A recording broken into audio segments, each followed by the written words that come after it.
3 days later, Karen sat on her back porch, sipping morning coffee and watching a parade of city trucks dig up Willowbrook Drive. The water company had finally responded to her easement termination by requiring the HOA to run new lines through the public right-of-way at a cost of $2.3 million. Her phone had been ringing nonstop. Angry neighbors, desperate board members, even a few reporters who'd caught wind of the story. She ignored them all, except for Channel 7's investigative team, who seemed genuinely interested in the HOA's history of overreach. A knock at her front door interrupted her peaceful morning. She opened it to find Brad, but not the confident, condescending Brad she'd known for 3 years. This Brad looked like he'd been sleeping in his car and surviving on gas station coffee. "Karen," he said wearily, "we need to talk." "We tried talking, Brad. For 3 years, you weren't interested. The board is willing to compromise." Karen laughed. "Now you want to compromise? After threatening me with lawsuits, after trying to destroy my creek, after calling me a difficult resident in your little newsletter?" Brad winced. That newsletter thing was unfortunate. It was honest. "I am difficult, especially when people mess with my property." She leaned against the doorframe. "What's your offer?" "We'll restore the creek to its natural state, remove all the modifications, grant you a permanent buffer zone. And what?" "The water easements, Brad. You need those easements." He deflated visibly. "What do you want?" Karen had been thinking about this for 3 days. "I want the HOA disbanded." "What?" "Karen, we can't. There are 847 homes. Then you'd better figure it out." She started to close the door. "Wait," Brad's voice cracked. "What about the water?" "What about it?" "People are going to start running out in a few days. The temporary hookups won't last." Karen paused. She wasn't heartless, despite what the neighborhood Facebook group was saying about her. "I'll grant a 6-month emergency easement. That gives you time to run permanent lines through public property. And after 6 months? After 6 months, you can ask nicely, like neighbors do." That afternoon, Karen walked down to her creek. It babbled freely again, running clear and cool between its natural banks. Minnows darted through the shallows. A great blue heron stood motionless in the deeper pool where the old dam had been. Her phone buzzed with yet another call from Brad. She let it go to voicemail, then deleted it without listening. The war was won, but Karen suspected the peace would be more interesting. Change was coming to Willowbrook Estates, real change, not the cosmetic improvements the HOA had always favored. Some neighbors would adapt. Others would move away to find a new HOA to coddle them. As for Karen, she had plans. Starting with the community garden she'd always wanted, right where the HOA's decorative bridge used to be. Let them try to find her for that. The creek whispered its approval as it flowed toward the lake, carrying with it the last traces of concrete dust and the first promise of what the neighborhood might become when people stopped trying to control nature and started learning to live with it. But late that night, as Karen locked up her house, she noticed fresh tire tracks in the mud near the creek. Someone had been visiting her property after dark. The war might be won, but Karen had a feeling the real battle was just beginning. By noon, Karen had 3 citations taped to her front door, 2 voicemails from the HOA's lawyer, and 1 very interesting discovery about Willowbrook Estate's water supply. "You've got to be kidding me," she muttered, studying the municipal water records she'd requested through a Freedom of Information Act filing. The entire development, all 847 homes, received their water through easements that crossed her property. Easements that, according to the original 1987 paperwork, expired after 30 years, which meant they'd expired 6 months ago. Her phone buzzed. A text from Brad. "Emergency HOA meeting tonight. Your attendance is mandatory." Karen snorted. She'd show them mandatory. That evening, she walked into the community center wearing her best dress and carrying a briefcase that had seen her through 25 years as a paralegal. The meeting room buzzed with angry whispers that died as she entered. "Ah, Karen," Brad said from the podium, his voice dripping false courtesy. "How nice of you to join us. Wouldn't miss it for the world. Karen replied sweetly, taking a seat in the front row. Brad launched into a prepared speech about community standards and legal consequences and property values.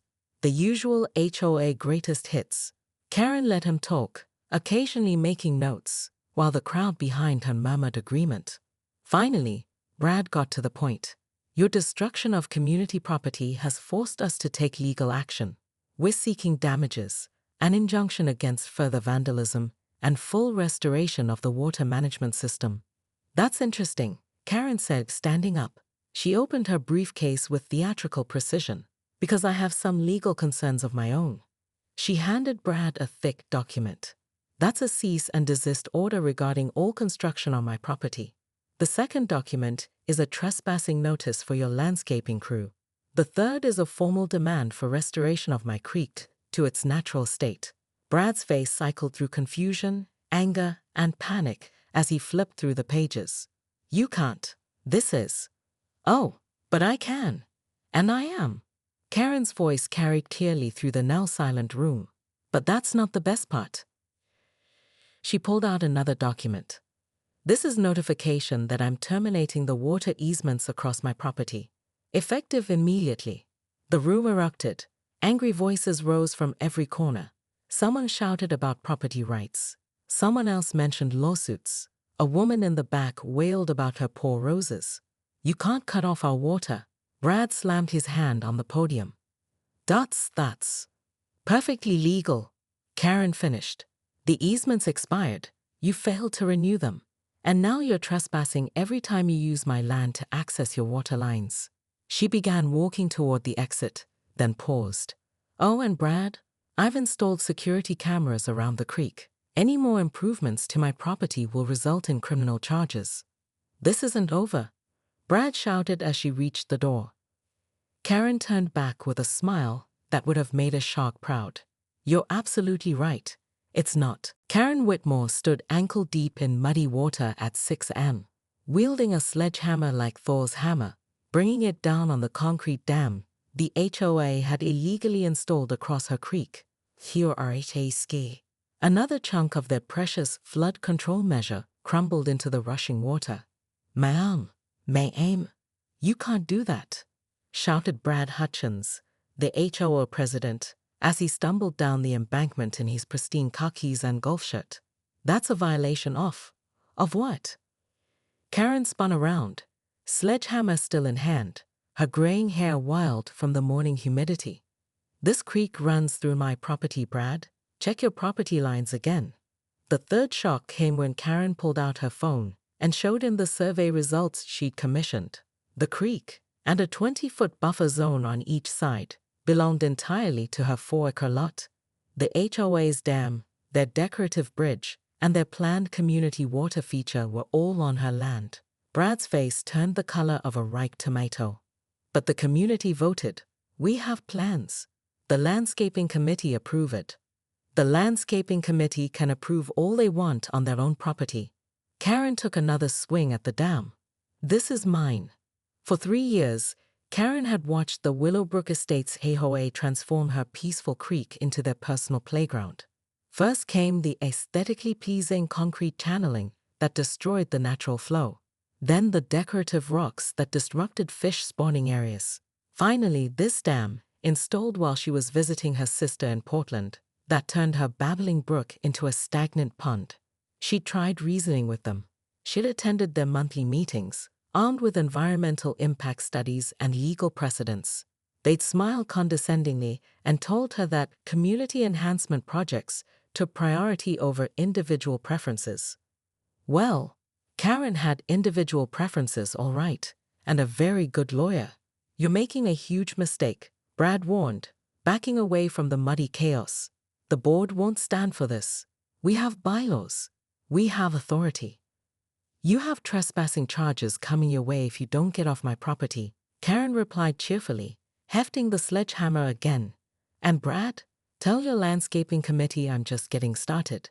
As Brad retreated up the hill, frantically dialing his phone, Karen surveyed her handiwork. Water flowed freely again, carrying away concrete chunks and years of accumulated frustration. The creek gurgled happily, as if thanking her for the liberation. But Karen knew this was just round one. The HOA had controlled this neighborhood for 15 years, bullying residents into compliance with their vision of suburban perfection. They'd fined elderly Mrs. Chen for her non-conforming herb garden. They'd forced the Johnsons to remove their children's treehouse. They'd even tried to ban her own vegetable garden, claiming it lowered property values. Today, the war began in earnest, and Karen Whitmore had every intention of winning.